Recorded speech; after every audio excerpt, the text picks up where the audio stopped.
안녕하십니까. 재료과학과 물성강의 6주차 과제 발표를 하게 될 예과 2학년 출석번호 56번 황태호라고 합니다. 그럼 지금부터 이번 주 조사한 논문에 대해서 설명해 드리도록 하겠습니다. 이번 논문 설명에 앞서서 지난 논문 복습과 새 논문의 배경에 대해서 먼저 설명드린 후 이어나가도록 하겠습니다. 지난 논문 복습이란 것은 이제 4주차 논문의 4주차 논문 설명이 이번 6주차 논문과 연관성이 있기 때문입니다. 지난 논문을 알아보게 되자면 저는 이제 지르코니아 크라운에 대해서 좀 더 알아보기 위해서 지르코니아 플러스 알루미늄의 함유량이 어떨 때 가장 좋은 재료가 되느냐에 대해서 조사하게 되었습니다. 그 당시 이제 지르코니아의 성격은 변형률에 따라서 응력이 크게 증가하는 이 기울기가 큰 재료로 치성 재료라고 할 수 있었죠. 치성 재료의 특징은 이제 터프니스가 크고 이제 브릿리스가 좀 크고, 왜냐면 이제 덕타일니스 밑에 넓이가 연성 재료에 비해서 낮기 때문이죠. 그래서 이제 치성 재료의 특징은 브릿니스하고 터프니스 그리고 스트롱하다고 할 수 있습니다. 하지만 이 지르코니아 재료가 지르코니아만 쓰지 못하는 이유가 비싼 이유도 있었지만 또 이제 깨졌을 때 어, 알루미늄 홀로 쓰이는 것보다 못하기 때문에 그 자잘한 알갱이들이 큰 문제를 일으킬 수 있어서 지르코니아만 못 쓴다고 저번 4주차 논문에서 말씀드렸습니다. 또 지르코니아의 장점을 비교하기 위해서 지르코니아 크라운과 금 크라운의 모습을 들고 왔는데요. 이 사진에서 보다시피 치아에 씌워졌을 때 금 크라운에 비해서 지르코니아 크라운이 더 치아 같은 모습을 취하고 따라서 신미성이 높다고 말할 수 있습니다. 이제 새 논문의 배경으로 임플란트의 구조와 역할에 대해서 알아보도록 하겠습니다. 이번 논문에서 다룰 주된 내용이 이 어버트먼트, 교대라고 하죠. 이 교대 이제 사이를 이어주는 지대주의 역할에 대해서 알아보고, 이 역할에서 지르코니아를 더 첨가하면 무엇이 좋은가, 얼만큼 첨가해야 더 좋은가를 다루는 게 이번 논문의 주된 내용입니다. 그에 앞서서 임플란트의 구조와 역할에 대해서 알아보자면, 크라운이 인간의 치아와 같은 모양을 띠는 최종 보철물 제일 위에 있는 것이고요. 그리고 이제 이 픽스처, 인공치근이라고 하죠. 이 사람의 뿌리, 잇몸과 연결시키는 뿌리를 역할을 하는 것을 픽스처라고 하고요. 이 픽스처와 크라운을 잘 이렇게 부러지거나 크랙이 많이 안 생기도록 잘 이어주는 것을 이제 어버트먼트라고 하는데, 그것을 이제 물질에 대해서 이번 시간에 알아보도록 하겠습니다. 우선 임플란트는 안쪽에 심어 넣다, 치의학에 있어서는 잇몸뼈에 심어 넣다라는 의미를 가지고 있습니다. 이 임플란트 보철물이 각광받는 이유가 브릿지 보철물과 비교를 해보면 좀 쉬운데요. 브릿지 보철물이란 다른 어느 한 이빨이 이제 송곳니나 어금니가 빠졌다 쳤을 때 다른 양옆의 이의 일부분을 깎아서 만든 보철물이라고 합니다. 이 브릿지 보철물이 일단 다른 이빨을 깎아서 오기 때문에 예전에 그 있었던 어금니의 모양에 정확하지 않겠죠. 따라서 이제 임플란트, 정확한 모양이 따서 만든 이 임플란트 보철물보다 그 신미성이 떨어져서 요즘에 그 임플란트를 약간 비싼 치료로서 많이 사용하고 있죠. 네. 네, 이번 슬라이드에서는 이 논문의 저자가 논문을 쓰게 된 계요에 대해서 설명해 드리도록 하겠습니다. 제가 이번 시간에 조사한 논문은 JPD 미국 보철학체지의 어브먼트, 크라운과 인공치근 사이 지지대 연구를 한 것에 대해서 조사하게 되었습니다. 이 논문의 그 제목은 티타늄 대 지르코니아의 패티그, 이제 부서짐에 대해서 누가 더 강렬한 저항을 가지고 있는가를 비교하는 것이고요. 또 이렇게 단순한 비교가 아니라 어떠한 결합 디자인에 따라서 또 차이가 더 있는지의 부분에 대해서 조사한 논문입니다. 우선적으로 임플란트의 각광받던 재료는 티타늄 덴탈 임플란트로서 티타늄만 이용한 티타늄 크라운과 티타늄 어브먼트를 이용한 임플란트가 대세였습니다. 하지만 이 티타늄 덴탈 임플란트의 사항에서도 문제가 있었는데요. 색의 문제가 있게 됩니다. 띤 진스블 타입의 사람이거나 하이 스마일 라인, 웃을 때 여러 개의 치아가 보이는 경우, 다른 사람들에 비해서 변색이 discoloration, 변색이 빨리 된다고 합니다. 이에 대한 대체물로 떠오른 것이 지르코니아 어먼트인데요. 이 지르코니아의 물질은 저번 4주차 발표에서 했듯이 좀 더 스트롱하고 하드하고 브레이크니스트한 면을 가지고 있습니다. 치성 재료로서 그런 면을 가지고 있고요. 하지만 지르코니아만 사용하기에는 부서짐에 취약하고 부서졌을 때 상황이 취약하고 결합이 있어서 좀 더 뻑뻑함이 있다고 합니다. 이런 단점에 있어서는 그냥 티타늄에서 티타늄을 꼽는 것이 지르코니아를 티타늄 꼽는 것보다 더 낫다고 생각하는데요. 하지만 이렇게 꼽는 방법에도 단순한 방식이 아니라 여러 커넥션 디자인을 통해서 연결하면서 또 차이점을 연구했다고 합니다. 어느 것이 가장 이제 임플란트 재료로 적합할지 연구해 보았다고 합니다. 네, 이번 슬라이드에서는 논문 활동을 위해 사용한 재료에 대해서 설명해 드리도록 하겠습니다. 우선 임플란트의 세 가지 종류를 사용해왔고 이 세 가지 종류마다 각각 18개씩 사용해서 총 54개를 사용하였습니다. 이 이유는 한 번 실험으로 결과값을 도출할 수 없기 때문에 여러 개의 평균값을 알아보기 위해서 54개를 사용한 것이고요. 이 밑에 보시면 각각 external 타입의 하나, internal 타입 두 개를 볼 수 있습니다. 이 external 타입 하나는 external hexagonal 타입, EH 타입이고 나머지 두 개는 internal 타입에서 internal conial, IN 타입 하나, 그리고 internal 트리채널 타입, IT 타입 하나 해서 이 세 개와 각각 이제 저희가 처음에 시작할 때 지르코니아 어버먼트와 티타늄 어버먼트를 비교하기 위해 이 실험을 구성하였죠. 그래서 이제 3 곱하기 2를 해서 6개. 하지만 총 54개를 만들어야 되기 때문에 이 6개에 각각 9개씩 조사를 한 것입니다. 이 또 9개의 평균값이 결과값이 되겠죠. 그래서 이제 위에 보시면 ICT, ICZ, ITT, ITZ, EHT, EHZ 각각 9개씩 N은 9를 형성하고 있는 것을 볼 수 있습니다. 이 ICT는 물론 Internal Corneal 티타늄이 있고 ICZ는 Internal Corneal Zirconia 이렇게 총 6개가 있는 것을 볼 수 있고요. 나머지들은 이제 동일한 조건에서 실험을 행해야겠죠. 그리고 오른쪽에 보시면 타이포던트, 구강 모형이 보이실 겁니다. 물론 아직 제가 정확한 설명을 타이포던트에 대해서 드리지 못하겠지만 임의로 저희가 실험을 위해서 알아보기 위해서 구강 모형을 만드는 것을 대략적으로 타이포던트라고 한다고 합니다. 이번 실험을 위한 타이포던트는 maxillary left central incisor, 즉 상악의 왼쪽 중앞니가 없는 모형을 해서 그곳에 임플란트를 설치해서 얼마나 패티그가 적게 생기는지 아니면 또 얼마나 강하게 버텨내는지에 대해서 실험해 보도록 하겠습니다.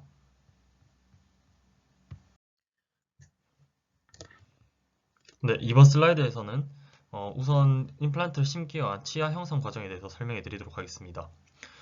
과정 1차 치아 형성에 대해서는 여기 그림에 보시다시피 우선 아크릴릭 레진으로 이제 잇몸과 같은 환경을 임플란트를 심기 위한 그 잇몸과 같은 환경을 만들어주기 위해서 이 수복물을 놓고 그 다음에 이제 임플란트의 기초가 되는 외근을 심게 됩니다. 이렇게 되고 나서 이제 이게 서서히 굳으면서 시간을 기다리면서 굳게 하고 그 다음에 이제 크라운을 위에 놔둬야겠죠. 근데 크라운이 패티그 실험을 하기 위해서는 이 치아 환경이 동일해야 어브먼트나 크라운 외의 모든 환경이 동일해야 됩니다. 이 상황에서 이제 컴포지트 레진 왼쪽 비포 사진과 애프터 사진을 보듯이 수분을 더 씌워서 이렇게 신미성이 좋은 치아가 되었죠. 이래서 이제 모든 가장 위쪽 탑 레이어에 해당하는 치아의 모습이 동일하게 되도록 합니다. 그리고 이제 이 인타글리오 서페이스 이런 특정한 상황을 만들기 위해서 이제 치아의 위쪽에 공통된 알루미늄 서페이스를 만들기 위해서 코티컬 본 이제 중심뼈에 힘을 주듯이 2.5 메가파스칼의 힘을 매번 10초마다 준다고 합니다. 그래서 이제 동일한 환경을 만들게 되는 것이죠. 네, 이번 슬라이드에서는 준비 과정 이후 패티그 실험과 failure resistance 실험에 관한 이제 설명을 하겠습니다. 먼저 이제 fatigue 실험은 2주차 강의에서 들었다시피 fatigue는 이제 여러 번 씹어서 그 힘이 원래 같았으면 이제 취성 재료로 치면 원래의 부서질 응력이 도달되지 않았지만 여러 번 힘을 주게 됨으로써 부서져 버리는 이제 그 힘보다 작은 힘이 졌을 때도 부서져 버리는 경우를 말하죠. 패티그라고 합니다. 피로란 의미도 가지고 있죠. 그래서 이제 이 패티그 실험을 하기 위해서 왼쪽 그림과 보시다시피 매스티피케이션, 이제 저작 운동, 이제 여러 번 씹는 느낌의 이제 실험을 구성하게 됩니다. 이 실험을 구성하기 위해서 이제 시스템을 사용하게 되는데요. 이 시스템 상에서 여러 번 일정한 동일한 속도로 씹는 것도 중요하지만 thermal condition, 이제 온도, 똑같은 온도의 상황도 맞춰준다고 합니다. 이제 이 실험의 설정 속도와 온도는 이제 2.0Hz로 동일한 사이클로 이제 씹으면서 항상 50N씩 준다고 합니다. 일단 힘은 그렇게 되고요. 그리고 이제 온도적인 부분은 5000 사이클을 5도에서 55도 사이의 온도를 주면서 2분마다 이런 thermal 컨디션에 처하도록 한다고 합니다. 네, 이로써 이제 패티그 실험 과정에 대해서 설명 끝났고요. 이제 failure resistance 실험에 대해서 설명하겠는데요. 이것은 이제 어느 시점에서 이제 failure에 이르게 되겠느냐, 어느 정도까지 저항을 하게 되느냐의 시험인데, 여기 보시면 이제 두 지지대가 있고 이 실험에서 크로스 스피드를 10분당 이제 3mm씩 밑으로 가도록 이제 설정하도록 한다고 합니다. 하지만 이제 이 두 시험 모두 동일한 컨디션도 중요하지만 이제 45도의 비슷한 각도로 진입한다고 합니다. 그러한 각도로 진입하게 되고 이제 failure resistance 실험에서의 이제 결함은 plastic deformation, 이제 변형, 플라스틱적인 변형을 보이게 된다고 합니다. 네, 이번 슬라이드에서는 과정을 통한 결과치에 대해서, 결과값에 대해서 설명해 드리도록 하겠습니다. 이번 논문에서 패티그 실험에서는 패티그는 결국에 이제 한번 깨지면 그 값이 이제 결국 깨졌다는 결과치로 나타내게 됩니다. 따라서 이제 screw loosening, fracture, crack 등이 보이는 경우에서는 결국 이제 실패라고 하게 됩니다. 이제 패티그가 나타났다 이제라고 패티그 실험에서 결과값이 나타났다고 볼 수 있겠죠. 이제 나머지 물품들이 이제 그 실험을 견뎌낸 것이고 못 견뎌낸 것은 실패작이라고 볼 수 있겠습니다. 이제 1.2 곱하기 10의 6승 사이클, 물리적 사이클과 5000 열화학적 사이클을 나머지의 경우들 이제 ICT, ITT, EHT, ITZ 이 네 가지 경우는 다 견뎌냈지만 ICZ의 두 가지 경우와 EHZ의 세 가지 경우는 각각 이제 ICZ 두 개, EHZ 두 개는 프랙처를 경우로 실패작이 되었고요. 이제 EHZ의 나머지 한 경우는 스크류 루즈닝으로 실패작이 되었습니다. 따라서 이런 이제 다 성공했고 일부가 실패했다라는 이제 25만 회의 사이클을 돌린 경우에서의 결과값이 이렇게 되고요. 이제 50만 회, 75만 회, 100만 회, 125만 회의 각각 살아남은 패티그 실험에 살아남은 결과치의 값입니다. 이제 이 패티그 실험에서 살아남은 ICT 9가지 경우, ICZ 7가지, ITT 9가지, ITZ 9가지, 나머지 9가지, 6가지 이 각각 이제 남은 개수가 있고요. 이런 이제 패티그 테스팅을 견뎌내는 사람들이 failure resistance로 실험으로 오게 됩니다. 이제 결국 1차적인 패티그 부서짐이 아니라 이제 failure까지 상황에 이르게 되는 하중 로스를 알아보기 위한 거죠. 이 결과치의 평균값, 이제 치과 통계학에서 쓰인 이제 IBM SPSS 프로그램을 쓴 결과값이 여기 평균, 이제 최소값, 중간 평균값, 이제 최빈값이 되겠죠. 네, 최대값 이렇게 맥시멈까지 나와 있는데 얼핏 보기에도 이제 아까 전에 패티그 실험에서 얼마 살아남지 못했던 ICZ, EHZ의 경우가 failure resistance 힘에도 287, 311 정도의 값으로 다른 나머지 4경우보다 몰등이 작은 것을 확인할 수 있었습니다. 이렇게 되면 이제 fracture가 이제 스크류에 심각한 문제가 생겨서 연결 부분에도 심각한 문제가 생기겠죠. 그래서 따라서 이제 밑에 결과치를 보면 여기 이제 plastic deformation of the abutment and screw 스크류 부분과 이제 교대 부분에 아예 변형까지 이르게 되는 결과치를 확인할 수 있었습니다. 네, 이번 슬라이드에서는 이제 제가 이 논문 해석을 하고 나서 이제 고찰에 대해서 설명해 드리도록 하겠습니다. 우선 이제 여기 왼쪽의 그림에서 ABC, ABC 더 왼쪽에서는 이제 티타늄의 서로 다른 세 타입에 대한 결과치를 보여준 것이고요. 이 오른쪽에서는 이제 지르코니아의 결과치를 보여준 그림입니다. 이 6개의 그림 모두가 이제 패티그 테스트를 거치고 failure resistance 실험에서 깨진 모습을 나타낸 것이죠. fracture이 이제 결국 생기게 되는 모습을 나타낸 것입니다. 이제 테이블 3는 이제 각각 어떤 문제가 생겼냐? failure 테스트에서 plastic deformation이 생겼고, 이제 abutment fracture이 생겼고, 이런 다양한 상황에 대해서 나타내고 있습니다.